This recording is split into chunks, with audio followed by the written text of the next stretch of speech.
Hello, I am CharLee Simons, your host here on Do Not Talk. Talk about two things you're never supposed to talk about: politics and religion. What I do. This website right here, where you can get merchandise like this fantastic big old 15-ounce coffee mug, says, "Let's talk about politics and religion." Come on, drink out of that at your workplace. You can do it. Put your back into it. Don't be scared. And I'm glad you're here. Paul Preston is my guest today. Paul Preston from New California State. He's been at this for a lot of years now, trying to craft this, make it happen, come together with an extraordinary group of people who I've gotten to know, many of them. Dedicated. They, like me, love our state of California. They, like me, have been so sickened by what has been done to it by one supermajority of Democrats running the show. They, like me, don't see a light at the end of the tunnel. Even if we get a conservative governor, a Republican governor this time, finally, after 18 years, let's say Steve Hilton, we limp him along enough to actually get him into office, then what? Are we going to be able to get the Attorney General? Michael Gates is who I'm voting for. We desperately need Rob Bonta out. You don't understand how bad and how wicked that man is. Unless you've been following all the fraud that's coming down in California, you don't understand just how bad he is and how he's been hiding it. And his own wife, Mia Bonta, who ran for his seat and won out of the Bay Area, San Francisco, when he got appointed Attorney General, which is supposed to be an elected position, by the way. You see, they just do. It's so dirty, so dirty. California's so freaking dirty. And then the Department of Justice, after I give so much credit to Nick Shirley, that kid from Minnesota, man, who started pointing out all the fraud there and then came to California. Thank you, Nick, for coming here. He just hit that ground running and never looked back. So what do? They respond with a Stop Nick Shirley Act. That's what they called it. They thought it was cute, thought it was funny. They didn't realize that we would find out about it and pick up on it. We'd all start calling it that, the Stop Nick Shirley Act, because that's what it was. AB 2326, I forget the numbers now. There's just so many of them. These idiots just keep pumping the crap out just to try and justify their phony baloney jobs. But none of them really are smart enough to write these bills themselves. I'm quite convinced of that. You think Nancy Pelosi has ever actually written a frickin' bill? Come on. Scott Wiener? Really? You believe that?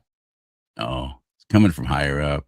Then they put their stupid little names on it and get credit for the hell that they've brought down on all of us just to please a minuscule little people group when it comes to this Pride Month and so on. Look what happened to San Francisco Giants. They're forcing all the players to wear their little rainbow homo colors on their hat, their logo. They turned it into rainbow colors. So several of the pitchers on the Giants started writing Bible verses on their caps. Major League Baseball commissioner lost his mind. San Francisco Giants management lost their minds because it was a direct insult. Some teams didn't play at all. What's that one in the York? It's a minor league baseball team.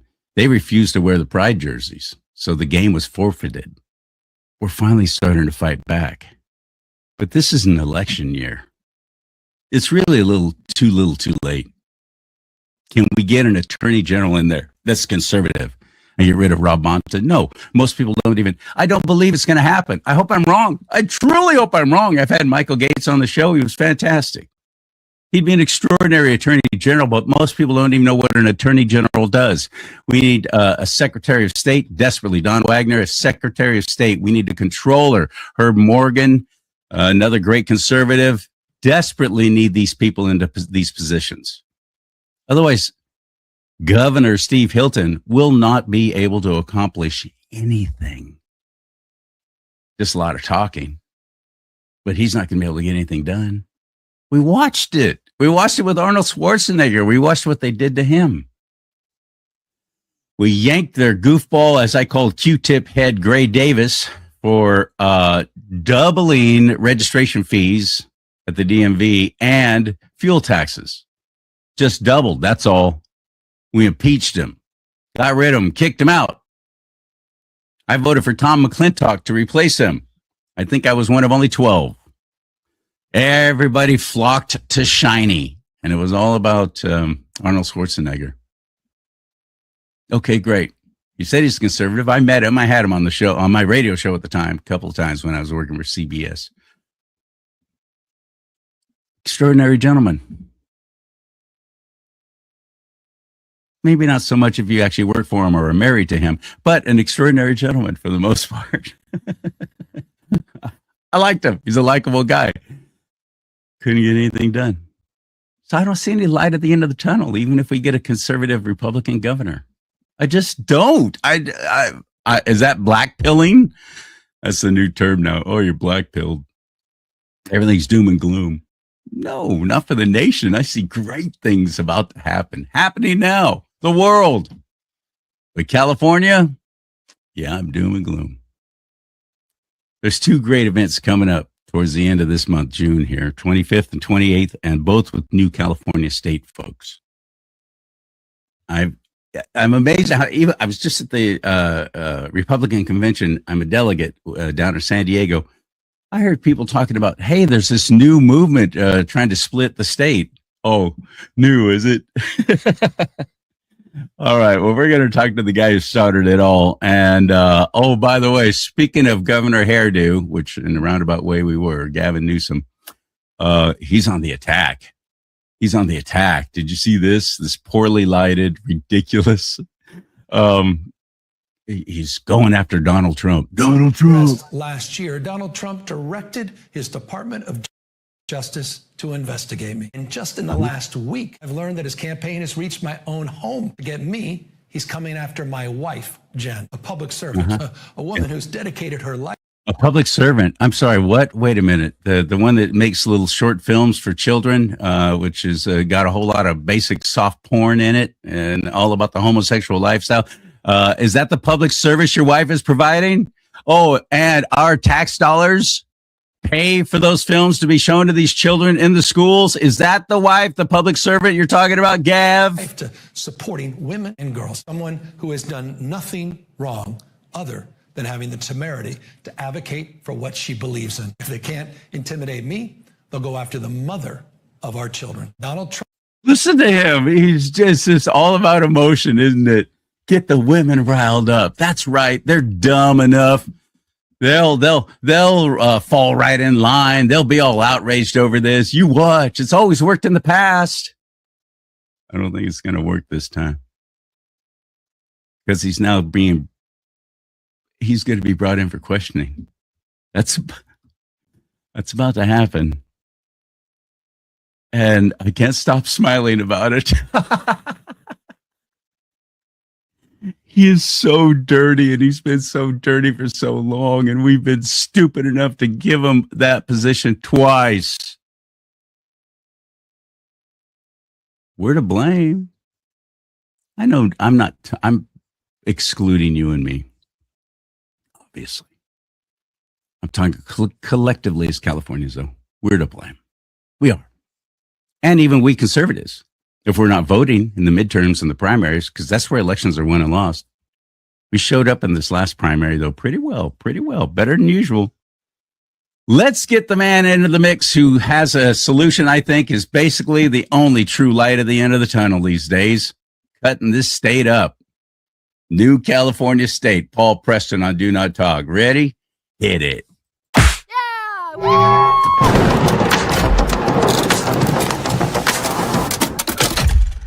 Hello, my friend. How are you? Great. How are you? It's a wonderful day, beautiful day in the neighborhood. It is, huh? I hope should I be rethinking my whole thoughts about whether we get a conservative governor in there or not? It's going to be effective in any way, or am I on the right track? Exactly right.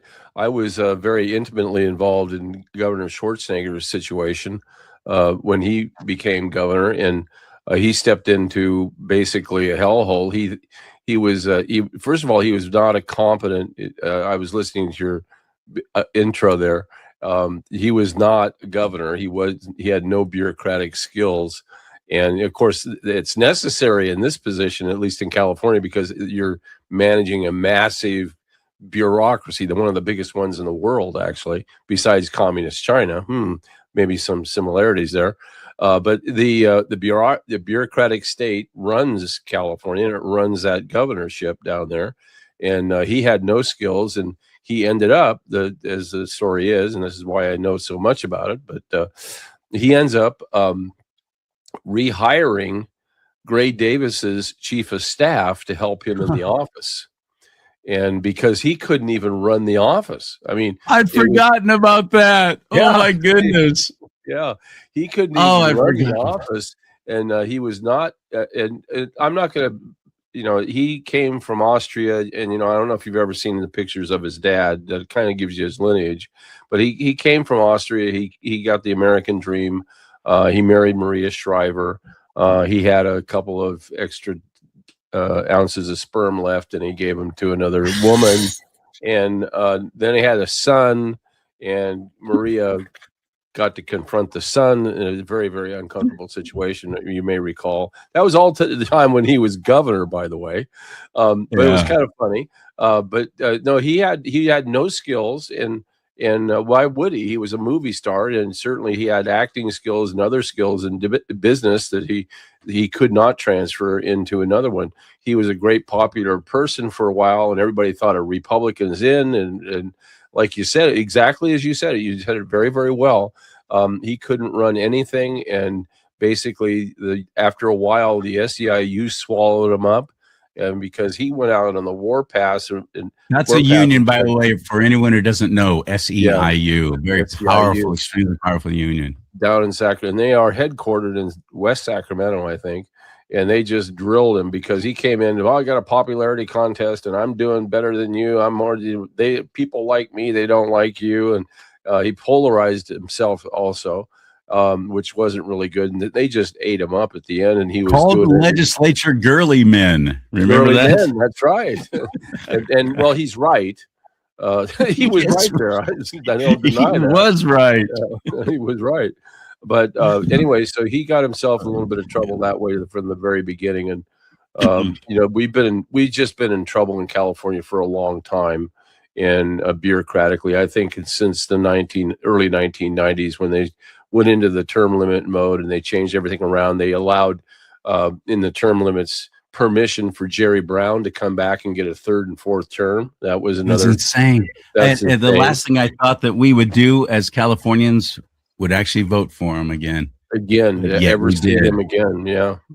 Nice. And, I had to suss that out when I was down there. I kept asking people, how in the world did he get to have another opportunity? Because I thought term limits was only for 8 years. And for a governor, I think that was in the so-called quote Constitution in California. And it was, but they changed it. They changed the language. It's literally a one-line change in the 1990 Prop 1 term limits that allowed him to get a third and fourth term. 16 years of Jerry Brown was insane. Yeah. That's the idiot that brought the motor voter law and made it illegal, made it legal for illegals to drive. Then the motor voter law. And I at the time I thought, why would we do that? And now I realize you automatically register these illegals to vote, and they're voting. And they are. And in fact, what happens, because we've, in the New California State Movement, we've done the deep dive on the election fraud in California. We know how vast it is. And you'll never see Republicans ever again under this configuration, because these are no longer elections, they're selections, and they have been for a long time. And we've outed a lot of the process. We wrote 80,000 in the New California Movement. We wrote 80,000 declarations, which are basically grievances against public officials. So 80,000 people had to sign a document, extensive document, as witness under the pains and penalties of perjury, that they thought that there was a suspicion of voter fraud or some other associated crime. And we had all the criminal codes and education codes, election codes, and all that stuff down there. And so over 70,000, almost 80,000 people signed. And as a result of that, you're seeing still the tailing end of that, which is what's down in Riverside County, where Chad Bianco seized the ballots in obviously some irregularities in the 2025 election and for Prop 50. Wasn't that like 640,000 ballots? No, there's differential. There's 650 some thousand ballots that were. That's an extraordinarily large number. He got them all. He still has them, as far as I understand. He's actually, well, he doesn't know how many he has yet. He hasn't done the count. Forced him to stop counting them. That's right. He sort of by agreement, because I don't think they can force him to do that, and I don't think the courts can either. And I think that's why they have it on hold right now. They'll just pass another law. Well, I don't think that'll even work. What they're doing. Do that. No, this AB 73. That's exactly what that was. One of those midnight emergency sessions. We got to pass a new law real quick. The DNC told it. They wrote it out for us. So we'll put your name on it and put your name on it because you haven't gotten any press lately. A sheriff can still investigate that, and it's not against the law for him. That's our federal constitution. But in the state, again, the federal constitution trumps all that. And that's where you have to think about this. That's the federal constitution. He swore an oath to the federal constitution first, and he knows this, and the courts know this, and so does Rob Bonta. He knows it, and so does Gavin Newsom. He knows it too. So he's got a situation there that they've got it on hold right now for whatever reason. But the differential, CharLee, is 48,000 votes difference. So they're reporting 48,000 more votes up in the Capitol from the Secretary of State's office than what they think they have in possession down there in Riverside. That's not a rounding error. That's big. That's big time that affected all the votes and certainly a statewide election. And so that's what he wants to get at. So he's perfectly within his rights. In fact, our attorney, Robert Thomas, who's a former prosecutor with Orange County and Butte County, 50 years experience, former Marine JAG officer. That's our attorney. He's the one who wrote all the declarations. And we went out and we saturated with our New California state people. Riverside County put out 700 alone of those declarations, complaining about the county clerk recorder down there, that there was fraud going on and the ballots were out of count and everything like that. And we submitted those to Chad Bianco in October of 2022. And that was we got a case number. He opened it up as a criminal case to look at. And as a result of that, what happened is that they fired, and we're talking about the Board of Supervisors fired the county clerk recorder the following September for cause, obviously, for fraud and everything else. And there was a whole bunch of other irregularities that they were tagging onto. But it's like a Tina Peters thing, only on the other side. Only we had the receipts. They had the receipts. And so she took out a buyout. They gave her a buyout, but they fired her. And then they found, of course, the other fraud that was associated with it, the other voter fraud. It was enormous. So you're talking about 30, 40, another 100,000 votes that were irregular in that whole count. So Chad Bianco left the case open. He didn't close the case because we said there's other fraud going on. And so he was smart enough to say, okay, well, I need to watch an election cycle. And so they investigated 2022 election, because that we put we submitted our 2022 in October. Well, then you had the November 2022 election. They watched it, and then they came back in 2024 and they saw more. And then they came back in 2025, and then they knew they had more when they certified the election up there in Sacramento. When they certified that fraudulent number, I can't say it's fraudulent yet, but they knew they had a big differential of about 48,000 votes. So then that prompted him to go and do what the sheriff should do, as coached by our Robert Thomas says the same thing because he's a former prosecutor. He's used to doing these things, right? So he declared the ROV office, a crime scene. Then he went down to the court and he got 2 search warrants for probable cause, because he wasn't arguing the merits of yes or no on 50. He wasn't arguing that. It's the vote count. It's the votes. It's the vote count versus the ballots. And so he seized them. He started counting them.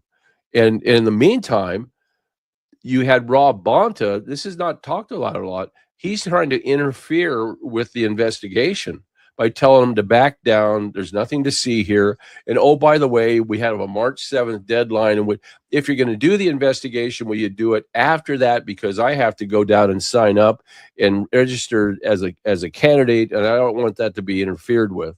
That's what Rob Bonta is trying to negotiate with Chad Bianco. Now, do you think Chad's going to buy that? I mean, then that's just adding to the criminality of it, you know? And so it gives him even more probable cause. So now they went to court to stop it, obviously, after the fact. And they didn't really stop it. The courts, I don't think, are going to say no to Chad. They're going to say, yes, go ahead and do it. Because there's more than enough probable cause. There's more than enough probable cause. I think he would have been a great governor. I'm sorry that we did what we did in the primary election. Honestly, I'm sorry. I think that Chad would have been a far better candidate and could have actually won. I don't believe that Steve Hilton. CharLee, you never know what's going to happen with Chad. I have all the faith that things are going to turn out really well for him and for everybody.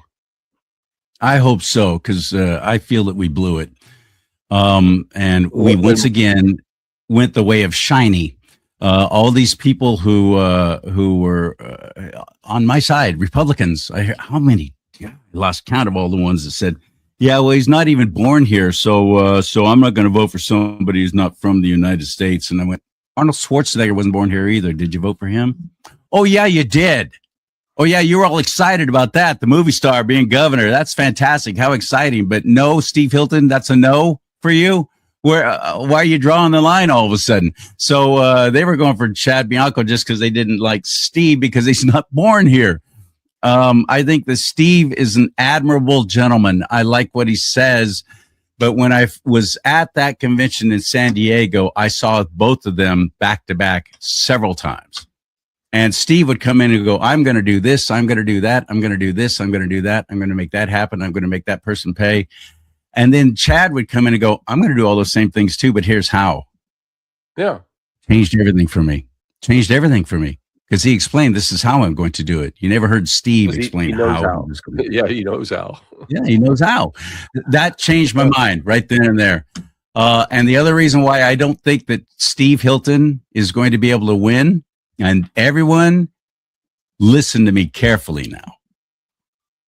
I am saying this as a lifelong guy in the media. We're all about demographics, target marketing. What are the trends, the marketing trends? What will people buy? What will they never buy? What's reflecting of past trends? How's it going to affect what's happening now? With that in mind, with this kind of knowledge, this is how I'm thinking of it. There's no personal prejudice at all. I'm the tallest guy in my family. I'm 6'1". Most of them are not exactly tall. They're just short dudes. I don't know what happened to me, mailman, I guess. But California does not vote for short men to be governor. We don't. Do a little research on that. We don't. We're that shallow. We will not vote for a short dude, and he's a short dude.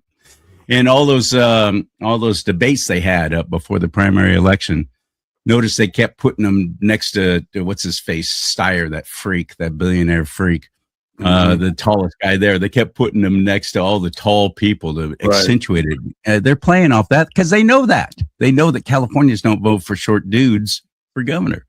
We'll vote for other offices, short dudes, but no, not for governor. We want a tall goofball I couldn't support him, and I know that Donald Trump supported him, and I believe that Donald Trump has a reason why. I don't know why he did that. But I don't know why he did that. But he always has a reason why he'd do something like that. But I agree with you. I was disappointed, especially doing it right before the convention, when we were going to vote as to who we as the California State Republican Party was going to endorse. He comes out with that, and before that, Chad was a clear lead. Well, my biggest concern with Steve Hilton was his citizenship, and I used to be an adult education principal, and one of the things we used to do is offer citizenship classes, and people would come and, legal, illegal, foreign nationals would come in and get citizenship or work on citizenship, do the right things, get the right cards and everything, get themselves together, and they go off and do the coursework, and sooner or later I'd be attending their graduation, which is really awesome to see that. And it's exciting, and they sign the paperwork. Well, they sign paperwork that renounces their citizenship right then and there. And there's no dual citizenship. It's just citizenship. And then, so I was sort of wondering, and again, I have some very close personal friends that are had come over from other countries and earned their citizenship, and they're very prideful about it, And so I thought to myself, this guy's just not behaving like that. And then I tracked his history, and of course, he came from look where he came from. David Cameron. He was initially Hungary. Yeah, well, he was born there, he said, or I'm not too sure he was born there because of his age. That's another thing, but that's just another irregularity. There's a blip there, when I was looking at his background, and I'm just doing a general look. I'm not even searching, And then so some of the stories weren't hanging in there, and then so I looked into the citizenship one, and I got the story about him coming in 2012 and 2016, and it was a vagary about when he got his citizenship. And then somebody said he got his citizenship in 2021. Oh, okay.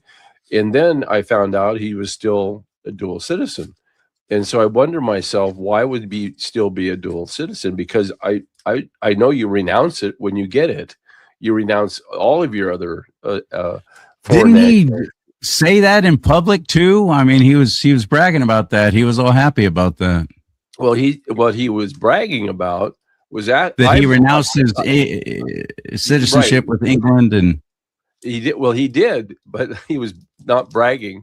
He was forced into it because I started talking about it on air for about 3 months beforehand, going, wait a minute, what's going on with this picture? And I had people, some of my people that came on, and they're wondering about that too. So suddenly, the next day or so after Thanksgiving, he's talking about how he renounced his British citizenship, on Thanksgiving Day. And so I asked my friends, I'm all American now. I said, does that happen that way? And they go, no, that doesn't happen that way.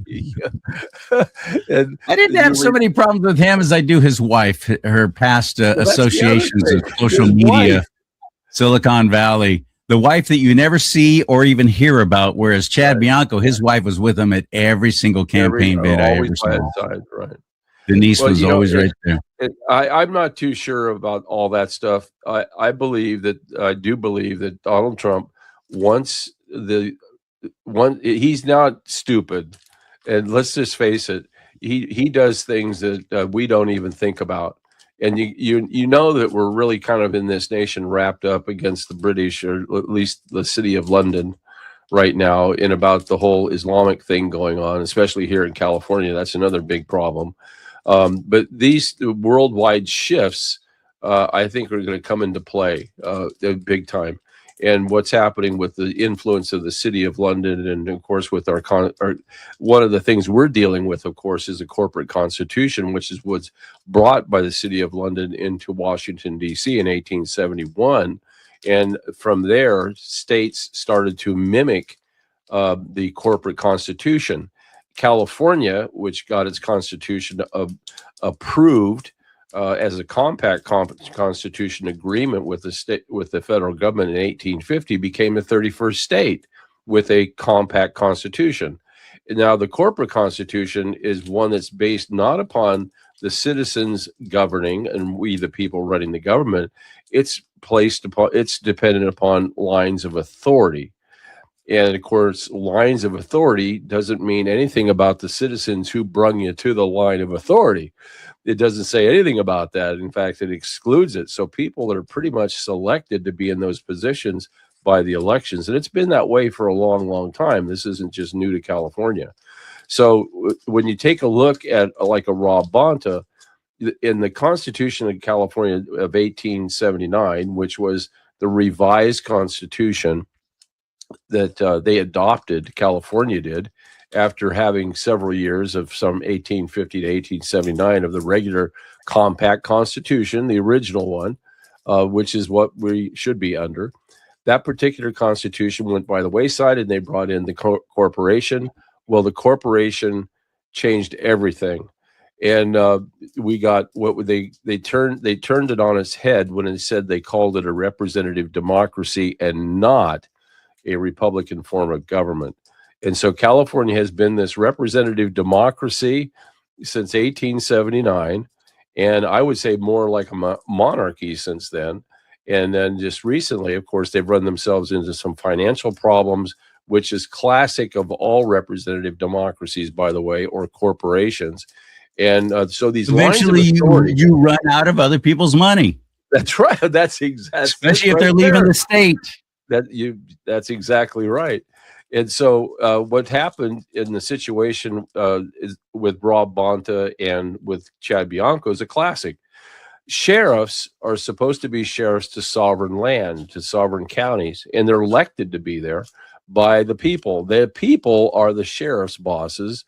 And of course, that's the way a constitutional sheriff works. Okay, but now let's take a look at Rob Bonta. He's not constitutional. He's a corporate officer. And so, but in the corporate officer's description in the Constitution of 1879, the corporation, Chad Bianco is supposed to report to him, not to the people. That's that corporation. So Chad, when he swears, and they can cut the funding. That's one thing I learned when I was involved with one county I was living in during a race for sheriff, and I became friends with the opponent. And I learned so much about that, about how the state can cut the funding to a sheriff's department. They can't force you to do something. They can't force Chad Bianco to give back all those ballots, but they can cut any money that goes to him. They extort it. Yeah. Extort you. Right. That's exactly right. Yeah. This extortion. So that's why a lot of these sheriffs are falling right in line. They're not doing what Bianco's doing. A lot of them aren't. One of the things we recognize this problem in California, because what was happening is that a lot of the sheriffs were not recognizing or honoring the corporate structure as they should not. They should not recognize that. They should always recognize their first order of oath of office, and that is to, I swear to protect and defend the Constitution of the United States and the state of California against all enemies, foreign and domestic. It's in that order, and that's what Chad Bianco's about. He is, and now you have, by our count, around 33 sheriffs in California that are doing just that. It used to be around 27, because a lot of those sheriffs were being bought off in their last 2 years after being elected by the county boards. And then the county boards would appoint a sheriff. Exactly. So they appoint the sheriff suddenly steps down. That happened in Placer County with Sheriff Bell, who suddenly had a back injury and I can't be sheriff anymore. That's about right. 4 months before the actual election. So the board of supervisors just appointed rather the than next to have sheriff. an election. Because they appointed Bell. My apologies. I forget the name of the sheriff before him. But no, that's what they do. That's what they do. It's all such a scam. Well, here's the scam: is that a sheriff who's elected by the people reports only to the people. If the sheriff needs to investigate a county supervisor or an elections officer, he can do that, and they have no recourse. They cannot stop him, because he is the law of the land. And the federal government, the Supreme Court, they'll all support that. And that's what Rob Bonta knows. Rob Bonta knows that in Riverside County, and Chad Bianco, if you watch he plays it out.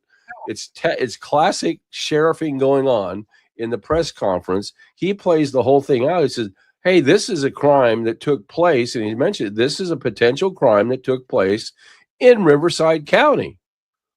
Period. Right. It did not really, and it may involve what's going on up at the state, but I'm investigating a crime that started here. And so that's his job. They can't touch him, and they know that. That's why they're desperate like crazy, and they're passing all these laws because they know he's right. And so this But is why were they able to stop him from counting the ballots? He still has them, I hope. That's what I understand. The court still has them all, right? They've got jurisdiction on them. And they were supposed to be destroyed. We've already gone by the window for destruction of those. The 2024, which is another cute little California trick.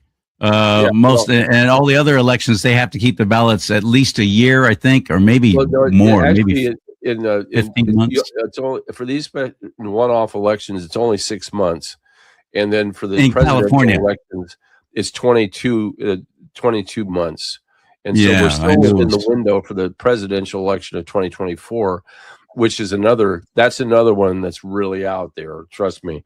But so Chad's, he's got those ballots, and they're going to. And my money is that the court's going to have to do what the sheriff wants, and at least count them, because he's got probable cause. There's something wrong. Now, they know he's got that threshold of probable cause, not reasonable suspicion. This isn't guesswork. Yes, citizens came forward and said, not New California. New Californians were involved, but not. There was another citizen organic group besides New California came along and said, there's this irregularity, Mr. Sheriff. And he said, well, I've got this open case from 2022 from New California, and here it is again. And so it was the same old thing. So he took action as prescribed what he should do. He took action. And now we're at this dilemma. The court's having it. It's not really a dilemma. I think the court's going to find for him. And he's going to count, and they're going to find they're irregular. Our numbers people say those are. We have not talked to Chad about this. He'll probably hear about this, or he's heard me talk about it on the radio, I'm sure. But I know what our numbers people know the numbers. You can figure out any election and what the real numbers are, as long as you have the number of ballots versus the number of votes that they report. That you reverse the algorithm out, and you can figure it out very simply who won what. And guess what? We know who the winners are since 2018. We've gone back to 2016, and everyone has been correct so far. And when we do these declarations, and when we first put the first ones out, we did San Luis Obispo. We did about 130 people sign declarations, and we went to San Luis Obispo. We had a convention there several weeks before. We got them all filled out by people coming in and signing and stuff like that. And on June 1st, 2021, we gave the first set of 200 and some odd declarations against the county clerk recorder of San Luis Obispo, Tommy Gong. And on the third day of June, he resigned because he saw the numbers. We gave him the numbers. We gave him everything. We were very truthful and upfront, and he resigned. Now, he said, I've got another job, and I got to be closer to my family in San Francisco. Well, San Luis Obispo is not far from San Francisco, and where he ended up in Contra Costa County wasn't very far away at all. Of course, it was the Dancing Lemons. They had to get rid of him, and they put somebody else in their place, and then pretty soon they weren't doing good, and we got rid of them. Same process. And so we've done this all throughout the state. And we've done this in all 58 counties, to all 58 county clerk recorders at the time, started in 2021. And since 2021 till today, 40 members, 40 county clerk recorders and ROVs have either resigned or not run for office or just left the state. 40. Now, you tell me there's not something going on here. We know there's something. This is just a scratching of the surface. We have so much more. It's that's why I say I understand who's going to win and who's not going to win, and why they're going to win and why they're not going to win, because of who they are and what they are.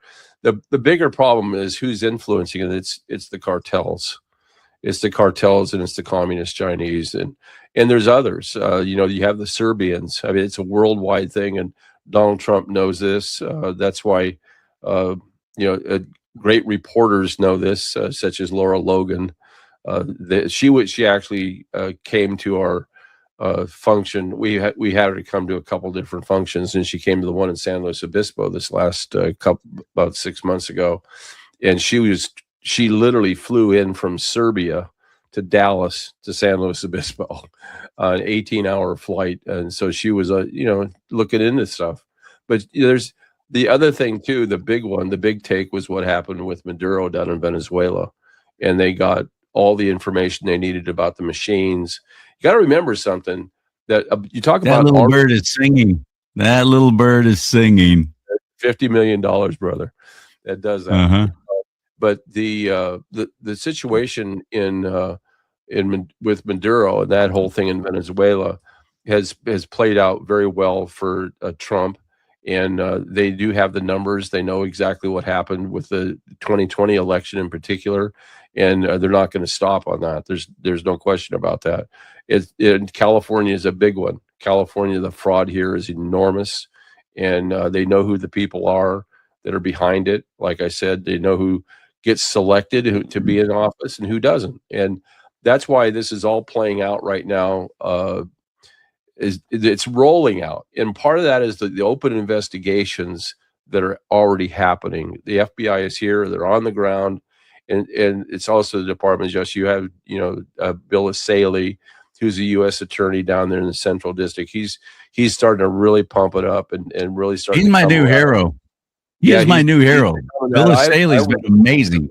I was denouncing him like crazy up a couple of weeks ago, and he came out. It's really kind of funny. He starts talking about all of his stuff that he's done, but he's done a lot of work on the financial ends. And here's the thing: these guys are overwhelmed in the Department of Justice, but they're overwhelmed for two reasons. One, they don't have a lot of the people in the DOJ don't have a lot of loyalty to Trump. They don't want him. They're corrupt like everybody else. That's part of the problem. The corruption is just thick as you can't. We have Peter Tickton on the show a lot. He comes on. That's Trump's best friend and Trump's attorney, and now he's running the DOJ from a distance. And we talk about this stuff openly all the time about the fraud, and so it's very well known. And these people are now going, geez, what else do they really know? Well, they know everything. They know about the money laundering. They know about the child sex trafficking. It's kind of interesting when we get news every day. Our financial advisor, Chris Street, who's a CFO for us, every day we're getting financial downturn numbers for California because of the overall fraud with the NGOs and all this other stuff. And finally, somebody said the other day on one of our calls, is there a place where you can't find fraud in California? I said, fraud is the finding places where there's no fraud is the exception. There's no question. That's the exception. Yeah, that is the exception. It is insane, right? Try your DMV. Well, this is the thing about the DMV. The biggest thing that's going on with this election cycle is that the DMV grants citizenship. The DMV, if you come in there and you don't want your name to be on the license, or you no comprende inglés, you don't have to have your name on the driver's license. But if you sign up, it will automatically enroll you as a citizen and give you a ballot. You can't vote in California unless you're a citizen, right? But the DMV issues you a ballot because you signed up and registered at the DMV. That's motor voter. So this is the new gig that they're doing, because now there's all these fabulous ballots out there, potential votes, and no one owns them. They're just somebody with no name got a ballot or registered, and they became a citizen, and these ballots are just all floating around out there. And they can be counted. They're counted in the computers. This is Jerome Corsi's work, by the way, who did this. He pointed this out on the show. They can actually be counted, but they're counted in the machine. So you're going to get a discrepancy between what the computer knows and what is actually out in the ballots. So we're waiting. That's why we're looking at all these numbers now going in there. We know what the fraud's all about with this election. And that's why they're stopping. You know, they figured out, we figured out. And that's what happened, I think, when we caught them really cold dead rights with what's her face, who came in with Bass and kicked out Spencer Pratt. Noodles ramen. Ramen. Yeah, I wanted to say noodles. I did. Ramen, right? Top ramen. That's what I call her. Noodles ramen. Yeah, I'm sure I could learn how to pronounce her first name, but I don't really care. And the other thing too is that the dead giveaway and the fraud. Come on, guys, is you run 61 candidates for governor, and a lot of these guys get paid to do this. And when you start breaking the whole election system down, you start finding out that these guys are paid people. Wait, what? They're paid by the cartels to run. Candidates are, and some of them just are to muddy up the waters, just to split the vote. Split the vote, muddy up the waters. I had no idea. Oh, sure. You know this for sure? Oh yeah. I've talked to. There's several I could name right now, but I'm not going to do that. Because just on our side alone, there's a lot of people who are running for governor that I look at them and go, "What are you thinking? Seriously? Did somebody actually tell you you can do it?" Yeah, they're split. Why are you in this? And there's a technique. I don't want to I'm not going to divulge it right now, but there is a technique as to why the splitting the vote technique, why there's so many big numbers. That's an obvious sign of fraud, guys. And here's the other obvious sign of fraud. It's 29 days before election day you get your ballot. First of all, you get your ballot in the mail. How many people have touched or had access to your ballot since it was printed? A couple dozen. Well, no, you're not supposed to even have one. Nobody, but it's between the ROV and you, and then you vote and you put it back in the box. That's all there is. Anytime you provide an opportunity for multiple chains of breaking of the multiple chains of custody, you have fraud opportunities. The longer and there's going to be some ideologue who you have fraud opportunities. So you have 29 days of fraud opportunities, the election, and by the way, you have 27 days to count the votes. More fraud opportunities. See, that's the whole thing that people don't look at, or they've been brainwashed, or they don't want to. They're in denial about it. I mean, I understand that, because I was thinking that this year, we got another election coming up, and I'm going, gotta gear up for that. It wasn't so bad this year because we understood they just did it right up front. 61 running for governor. Okay, well, they're splitting the votes, and we figured that one out real quick. But there's multiple. If you take a look at the list of people who have been running year in and year out, and some of those that lose, it's pretty easy to find out who's doing what. And it's not difficult. And they'll keep running for governor, even though they've never held any elected office. And every cycle they come back again. Here they are again. This time I'm going to win.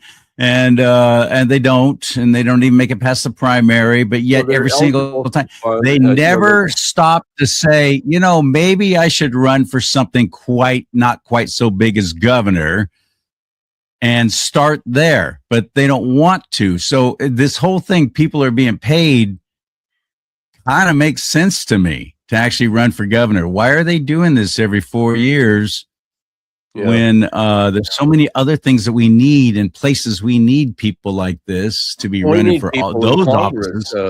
Look at it's created a monoparty system in which you have the California members of the assembly. You have 80 assembly members, and up until this election, you have 17 that are Republican.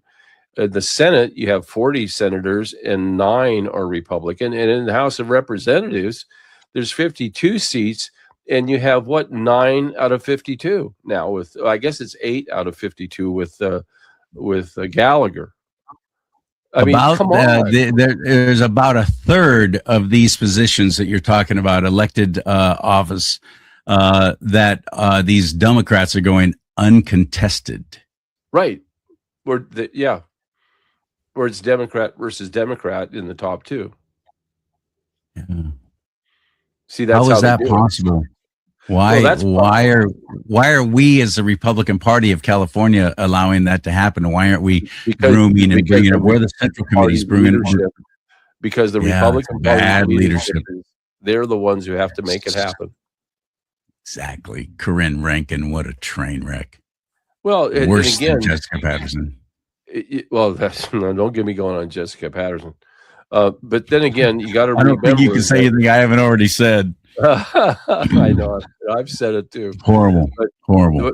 This whole system, if you take a look at it, they started back in 2006. And by 2008, they came up with the Citizens Commission on Redistricting. 2010, they had another Citizens Commission add-on, which was for the federal seats. And then you had also the top 2. Well, in a primary for a presidential election, it used to be that the primaries were used because you didn't have a top 2. It was the top Republican or the top Democrat, and the parties ran the primaries, and they were the ones that ran against each other in the general election. But it was Charles Munger Jr. who brought in SEIU to be a party with the Republican Party, because the Republican Party, I know, the SEIU, it's a sponsor for the Republican Party. Paul, this last convention, we actually had a union caucus, and I attended it just so I could see what it was all about. And it was everything that I thought it would be, a bunch of rah-rah and a lot of crap. That's when they came in. It was Charles Munger Jr., the physicist. Charlie Munger Jr. his dad was business partner with, what's his name? Warren Buffett. Warren Buffett. So Charlie Munger Jr. is the one who brought in the Citizens Commission on Redistricting in 2008 for the state offices. 2010, she got the federal offices in, plus top 2. Now, what they did is they said, okay, the Republicans determined if you're going to vote in a primary, you're going to have to register as a Republican only. We don't want you, if you're a Democrat, an independent, declined to state, or green, or America, or whatever, you cannot vote in our primary. Now, the Democrats said, we'll take you all. Okay, so here's the Democrat Party in a primary getting Democrats, Republicans, independents, declined to state, and others. They get literally 3/4 of the voting public capable of voting in the Democratic primary, and the Republicans get 22%. So what happened in 2012 when everything went into effect? Well, the Republicans had about 22 seats in Congress in 2010, and that went down to like 17. And then by the time 2018 rolled around, the Republicans only had 8 Republicans in Congress out of 53. And Gavin Newsom was saying, I'm going to eliminate the California Republican Party, which is almost what he said the same thing about Prop 50. I'm eliminating the Republicans. Get it? So that's how the Republicans are already behind the 8 ball, because the Democrats, if a Democrat wants to vote for Chad Bianco, they get up there and say, give me a ballot for Chad Bianco. Give me a ballot. I want to vote for, and they get a ballot. They haven't registered. They get a ballot who they registered with. Well, they registered with the Democrats. Well, there's no Chad Bianco on that ballot. And so they go, wait a minute. And then they find out, you see this when you walk into the precincts. You see this all the time. Well, you're not a Republican and you didn't register a Republican, so I can't give you a ballot. You're an independent. I can't. I want to change my party affiliation. Well, I guess now they'll let you do it right on the spot, but it used to be. So you see how this works.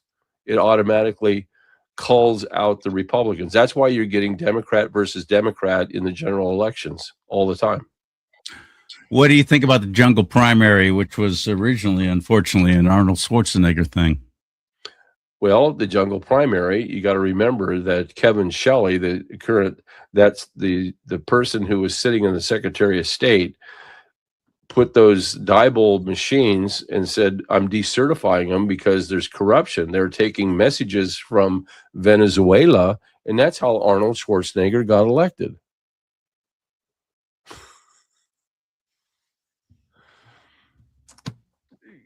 The jungle primary in California is the top 2 vote getters. No, it doesn't, regardless of party, are going to the big election in November. That's correct. And we don't show up. We suck at showing up for primary elections. We barely show up for midterms. No. You missed my point about we as in conservatives. We don't.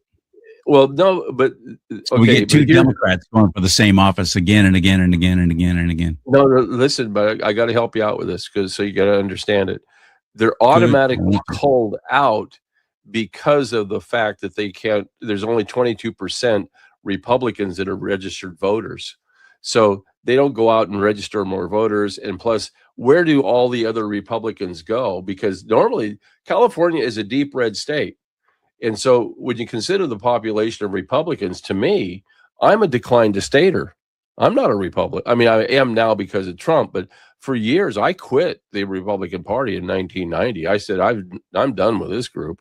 And so I rejoined just so I could vote for Arnold, or not for Arnold, for Donald Trump in the primaries. That's why I went in there to do that. I rejoined, as did a lot of Republicans in California. But if you don't know that, you're automatically not going to get a ballot to vote to be able to be a Republican and get into that bailiwick. But the Democratic Party dominates anybody who wants to vote as a Democrat. They can. So that's about 73% of the population that are registered voters. So Republicans, you can show up all day long. If you're not registered, you're not going to get a Republican ballot to begin with. But that's the top 2 get in like that as Democrats all the time because of that calling out process right there. The Republicans did that deliberately. They've done that deliberately. The Republicans did that. Yes, the California Republican Party did that. That's why everybody, who knows this hates the Republican Party even more. And, this is their downfall is this kind of information getting out, that they're actually in cahoots with the Democrats to make it happen. That's what the problem is. Now, people will say, there's no voter fraud in California. Oh, there's more than what we know. Anybody who says that, you're next level stupid. You are absolutely so out of touch that I might as well end this conversation, because there's really no talking with somebody that completely stupid. But and I hear people say that, including one of our own elected representatives who's been on my show a couple of times. He hasn't been on since, because I really started pushing him on that. When I asked him about the voter fraud, what are you doing about this? I have people coming to me going, Charlie, you think we're going to finally get a Republican governor? My response is immediate. What's changed? Has anyone said anything about all the rampant election fraud here? Has anybody done anything to change it? Are any of your elected representatives even talking about it? Are you writing them saying, do something about this? I had Tom McClintock. I'll name names. Tom McClintock, I like him. I admire him, but I'm so disappointed in him. His response to me with those questions was, well, there wasn't enough proof. Proof? What do you mean enough? How much is too much? How much is enough? The U.S. Constitution spells it out very clearly. If there's even a question, do-overs. So let's say we go back and we find all these elections were fraudulent, and all these people who are currently in office did not actually win those offices. What happens? What happens? Well, and again, there should be something happens. You talk about the Brunson brothers, and the Brunson brothers have the right formula.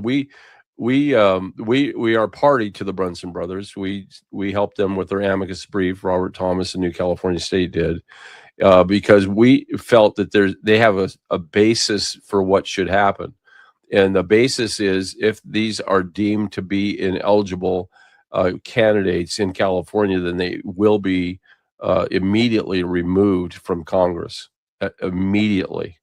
And the courts, I believe, can What about make this that decision. horrible, terrible legislative bills that have gone through, Senate bills, Assembly bills, and have been signed into law by Governor Hairdo and Jerry Brown before him, but they Those weren't are even all supposed up- to be holding that office. What happens to Yeah, those? Those are all null and void. And this is where New California comes in, because we nullify all those bills when New California becomes a state, and California falls back again into its own compact constitution, which is what this whole thing about is on next week. Is that we're saying the Declaration of Independence for California, restored California, restored back to its original constitution. And that will be enough to start anew for California. And California will be a great state again. We'll have to pay the debt that's there. Let's be very, very clear. The reason why they've run up the debt is to destroy California and destroy the United States of America. That's the only reason why they're doing this. And so I'm so this glad is to hear somebody else saying this. This is New World Order, one world government stuff. They know if they can take down California, they can take down the United States, or at least they believe so, because we're so immensely powerful, population-wise, size-wise, financially, and we're broke. The state is freaking broke, and so they pass a law that they cannot. It's illegal for them to declare bankruptcy. You can see what they're doing. I mean, this is lunacy. That's a good trick. Yeah, there is no saving it. I don't think there's anything. I don't think we can come back from what they've done other than just cut them off at the knees, or better yet, cut them in half. And then we'll just do our own thing. You nutbags, you keep LA and San Francisco, and you go ahead and do your little world of hurt. But we're going to be over here living our lives as Californians, as free Americans in the state of New California. That's the only light I see at the end of the tunnel, Paul. That's why I love what you're doing, and I want to let more and more people know. Here, they're not talking about this. They're not listening. They don't even think it's a viable option. They're not doing anything yet. They're preening over, people with winning elections and things like that. Like there's any election that's run right now is so suspect, and that there any of them. I know that we had the Doug LaMalfa passed away suddenly, and he passed away, and then James Gallagher came in, and everybody's excited about James Gallagher. James Gallagher is not going to change anything. James Gallagher is another one. He can't. He's one man against it's not brick only wall. That, but it's not only that, but he's part of the old system. He didn't get in legitimately. That's just it. You can't say that there was a legitimate election that's been held this time around at all, and there's not. It's a completely correct. If you're in office or if you're out of office, you're illegitimate. Period. In this system, so they're gonna have to do it. And what will happen, like in the Brunson case, don't be surprised if I think it's Judge Thomas, Clarence Thomas, who's I've learned a lot about these amicus briefs and stuff like that because paid the bill for them and everything. But I've learned a lot about how and Robert Thomas has just done a fantastic job. He's qualified to argue in front of the Supreme Court. And that's your attorney there with New California State, right? He did a fantastic job with the Brunsons and making sure that they actually could be heard, because they're not attorneys and they have no clue. And so when you take a look at the broad things that they did, which are brilliant, by the way, I'm going to say brilliant, not from an attorney standpoint or legalese to get it through a court, but what they did was brilliant. It took a Robert Thomas to come along and say, okay, you want to get this in front of the Supremes, then this is what you got to do, X, Y, and Z. And then he fashioned a great deal of information for that. And that Clarence Thomas, they took it. They've held on to it. And it spells out very clearly what's going to happen if, in fact, they're going to exercise that option.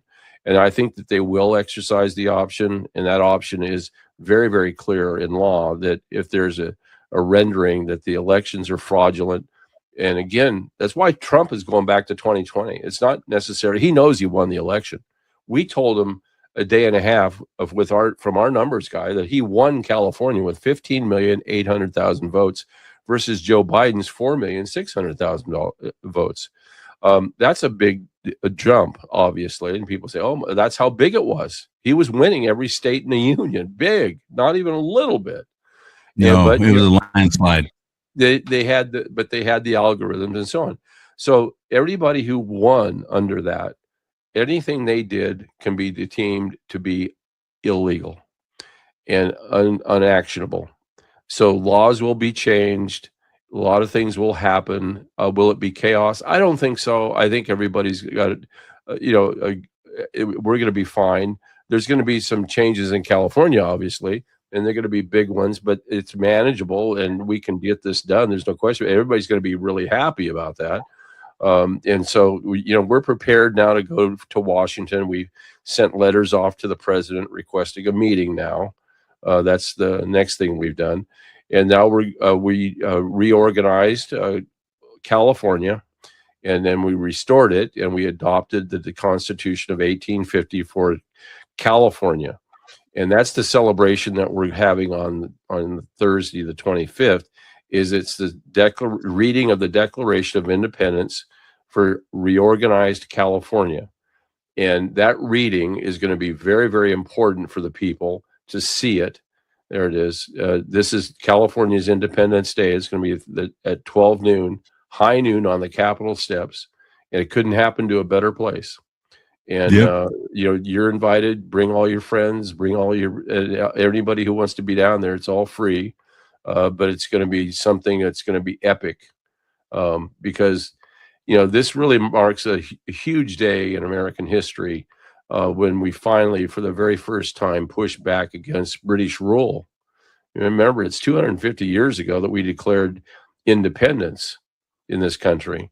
And that's one of the things that we're celebrating right now is now we have a real opportunity in the state of reorganized California to start anew with a new constitution, or with the old constitution, with the original compact constitution that was approved by Congress, but with the Declaration of Independence declaring to the world that California is free from the 1879 Constitution and free from British rule.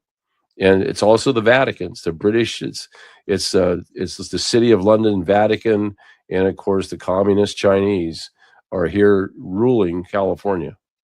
And that's going to end. That will end on the 25th.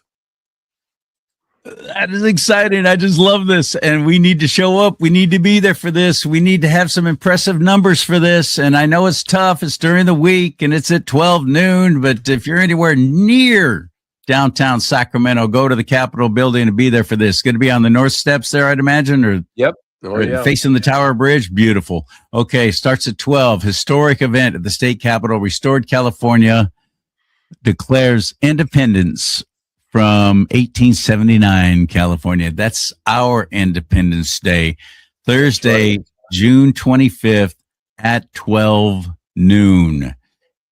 Vitally important that you show up for this. Be there for that. Yeah, they can go to the website and get more information. And that information is going to be posting up this weekend. We've got deliberations going on and actual things happening with our legislature and committees and so on that are actually taking place this weekend. So catch out some of that action up. It will be up on the website of newcaliforniastate.com, newcaliforniastate.com. You can kind of get some blow-by-blow stuff that's happening, and we'll be down there and we'll be doing the things we need to be doing. And that following Saturday is this. Nope, sorry, wrong thing. This right here, America's 250th birthday. And you got a lot of guest speakers there. A couple of them I know, and I really like Simone Anderson being one of the big ones. She's just extraordinary. Sunday on the 28th. I say Saturday. My apologies. Sunday the 28th. And lunch will be served from noon to 4, and you're heading to Calaveras County. That's some of my old stomping grounds right there. You're going to be at Angels Camp, home of the Jumping Frog Jubilee. That's right. We'll be in the the limelight of Samuel Clemens, who stands in the park there at Utica Park. That's Yep. the old Utica mine site, and it's a very historic place to be in. That was one of the better speeches I ever gave years ago about New California and about the difference between a republic and a democracy. And Beautiful. it was, yeah. Anyway, I very fond of that, and that whole area is beautiful. And you come up for the day and have a great time and listen to some great speeches about what this country is going to be like. Amen. I love this. And you can get all the information again at newcaliforniastate.com. That's correct. So put this in your calendar. Thursday, June 25th at 12 noon at the California State Capitol building. And then that Sunday, that weekend at Utica Park in Angels Camp in awesome Calaveras County. And that's from noon to 4, and lunch will be served. There is a QR code though. Yep. Scan to register right there. If you want to hold your phone up to that, that'll give you all the information. This is extraordinary. I love this. It's going to be an excellent venue, Utica Park, truly home of the Calaveras County Jumping Frog Jubilee. And at 12 o'clock, and you'll be hanging out with a whole bunch of patriots. You'll make a whole lot of new friends, people who are passionate about our state. And what I love about you doing this in Calaveras County is that is basically Calaveras and Amador and Tuolumne. That's the heart of what birthed California becoming a state when all the gold was discovered in 1849. And so there you are, heading to the gold country and going to be doing your event there. I love it, man. Well done, my friend. Well done. And that's newcaliforniastate.com. Anything we didn't cover? I think we covered a lot. Something I may have left out. And let me give out the cell or the phone number. We have an 800 number, 877-828-2753. Hang on. Say that again. 877 877 828 828 2753. 2753. Does that spell out fire Gavin Newsom forever? Well, we can make it say that. We'll make it say that. All right, my friend. Thank you so much for all your time. You already did a 4-hour radio show this morning, and then you come on with me and hang out for at least an hour. I appreciate you more than you know, buddy. No problem. Listen, I really appreciate you, Charlie. Thank you very much for your support over the years. You bet. Paul Preston. I want to see my support come to an end because I want to see it actually happen. That's what I want. You heard all the corruption. I mean, can one little old Brit, even if he is allowed to be selected to be governor of California this November, is he going to be able to fix all that? Really? No. Do-over. I'm big on do-over. Screw this one up. Just do over. Start again. newcaliforniastate.com. May God bless you and keep you. May God bless America. But most importantly, America bless God.